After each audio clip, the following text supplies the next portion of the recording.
tous et à toutes et on se retrouve aujourd'hui pour une chronique vidéo un peu particulière, une chronique vidéo récapitulative d'une saga, la saga de C.J. Doherty, parue à la collection R, Night School, et le tome 2, Night School Héritage, sachant que le tome 3, Night School Rupture, va paraître autour du 10 octobre en France et du 15 août en Angleterre. Donc courage, patience, c'est bientôt la délivrance, vous aurez bientôt la suite si vous avez déjà lu les deux.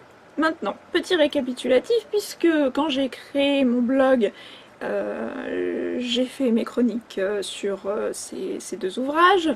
Or, je n'avais pas encore ma chaîne YouTube quand j'ai chroniqué le premier.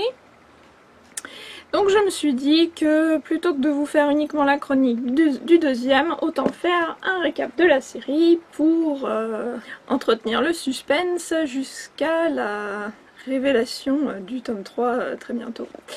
Alors, petit récapitulatif, de toute façon, alors, vous pouvez écouter si vous n'avez pas lu, je ne spoilerai rien, ne vous inquiétez pas, et je vous avertirai quand je passerai au tome 2, il n'y aura pas de souci, vous pourrez fermer la vidéo.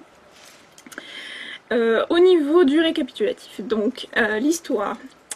L'héroïne, Ali Sheridan, qui est envoyée en pension dans un mystérieux pensionnat appelé Cimmeria, dont personne n'a jamais entendu parler, et qui est Cimmeria qui abrite une société secrète qui s'appelle la Night School, et dont personne n'a le droit de parler des activités qui s'y passent, hormis les élèves qui suivent les cours de cette fameuse Night School.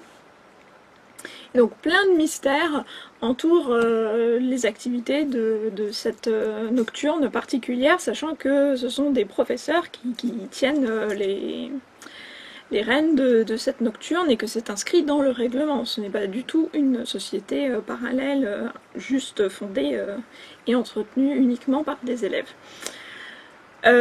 Donc c'est, on va dire, l'attrait majeur du thriller, sans trop vous révéler, et ce qui en fait le thriller par excellence pour jeunes adultes, et je dirais même adultes tout court, parce que des adultes et pas mal d'adultes semblent apprécier également ce bouquin, donc pourquoi pas, hein, j'ai envie de dire, tous les goûts sont possibles, lisez-le aussi, hein, si vous êtes plus forcément jeunes adultes et que vous avez 50, 60 ans, il n'y a pas de souci, ça a captivé ma propre mère, hein, je pourrais vous le dire, donc voilà, c'est comme Harry Potter, ça n'a pas d'âge, allez-y. Bon, maintenant, passons, tome 2, attention, spoiler, fermez cette vidéo si vous n'avez pas lu le tome 1, puisque on va rentrer dans la critique du tome 2. Héritage, donc c'est le tome que j'appellerais le tome de la transition, parce que on commence à entrevoir les tenants et les aboutissants de ce qui a été ébauché précédemment dans le tome 1, donc Night School, à savoir les origines familiales de Ali, pourquoi est-ce qu'elle était la seule à n'avoir en apparence aucun parent de qui elle aurait hérité sa place dans ce pensionnat, hein, puisque ses parents sont normalement de simples fonctionnaires, alors que tous les autres parents des personnes de ses camarades sont des hauts responsables qui gouvernent le monde. Et donc ça, c'était quelque chose d'assez surprenant vis-à-vis des autres et vis-à-vis d'elle aussi. Donc ça, on commence à avoir quand même un début de réponse, et un sacré début de réponse. Toujours en ce qui concerne la famille d'Ali, on commence aussi à avoir des réponses au niveau de son frère, puisqu'on pensait qu'il avait disparu depuis des années, on ne savait pas trop s'il avait fugué ou autre. Et là, on commence enfin à savoir ce qu'il est devenu.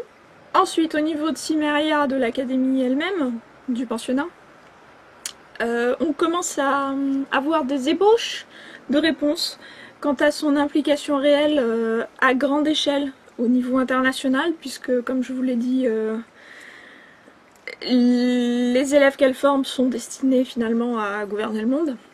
Donc on s'aperçoit que c'est peut-être un peu plus qu'un simple pensionnat pour personnes riches.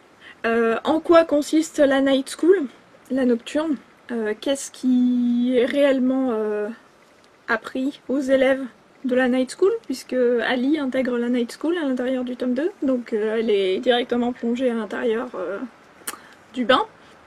Et toujours la question centrale, qui croire, à qui faire confiance, parce que on a la forte suspicion que, tout comme Gabe dans le tome 1, un autre espion du camp de Nathaniel s'est infiltré à l'intérieur de Cimmeria, et donc on ne sait pas qui. Toujours pareil, c'est ce que je vous disais, je pense que c'est plus un tome de transition qu'un tome en lui-même, puisqu'on commence à vous donner quelques clés, quelques pistes de réflexion pour vous demander, enfin, pour tester vous-même votre capacité d'enquêter et voilà, faire marcher votre esprit et vous dire qui pourrait bien être susceptible d'être l'espion à l'intérieur de cette école. Et une fois de plus, forcément, on ne pouvait pas y passer. Ali qui est divisé entre les deux amours, je vais pas dire de sa vie, mais enfin voilà quoi, vous m'avez compris, les deux amours qui sont présentés à elle, donc Carter et Sylvain. Et évidemment Sylvain, après ce qui s'est passé dans le tome 1, qui essaye désespérément de se racheter de ses actes, de ses actes passés, de ses mauvaises actions, et donc voilà, la question de la rédemption, qui est un thème assez fort et assez proéminent à l'intérieur de cette saga, qui prend une place beaucoup plus proéminente que dans les autres volumes. Donc ça, c'est quelque chose. Alors, globalement, le tome 2 par rapport au tome 1, on n'aura pas vraiment de réelle réponse quant aux questions qu'on se sera posées au début. Ça ne nous apporte pas réellement de réponse, hein. On reste sur notre fin à la fin. Et au contraire, je dirais que ça ouvre encore plus de questions que ça n'apporte de réponses. Donc quelque part, CJ, elle joue un peu avec nos nerfs en étant un peu sadique sur ce point-là, parce que finalement on referme le livre en ayant encore plus de questions qu'on en avait au début. Et ça nous donne encore plus envie de lire le tome 3 qui va apparaître bientôt, et c'est horrible parce que quand on pense qu'il va apparaître donc en version originale et qui s'appellera Fracture le 15 août au Royaume-Uni, et qu'on devra attendre le 10 octobre pour qu'il paraisse en France, c'est terrible, sous le nom de Rupture.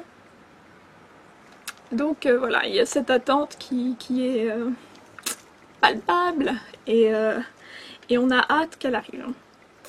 Néanmoins, je pense qu'on ne sera pas déçu par les tomes 4 et 5. Il y a un article que je vous ai traduit sur cette page qui en révèle beaucoup sur la suite justement.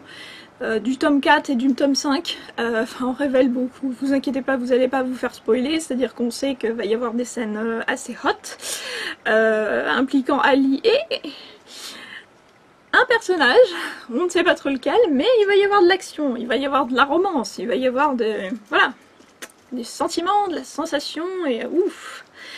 On sait aussi qu'il va y avoir un coming out, dans le tome 4 ou 5, je sais plus, vous voyez, je sais plus. Donc toujours est-il que oui, il y a pas mal de choses. Et puis il y a aussi planifié la traduction du chapitre non publié de Night School, l'héritage. Chapitre qui avait été coupé au montage lors de la finalisation du manuscrit, que je vous ai posté sur la page Night School France en anglais, mais que je suis toujours en train de traduire. J'ai pris un peu de retard dessus, mais je vous le traduis, ne vous inquiétez pas, dans les jours qui viennent, pour que vous puissiez le lire avant la sortie du volume 3. Comme ça, ça vous tiendra occupé en attendant. Et sur ce, je crois que c'est tout, que je vous ai tout dit.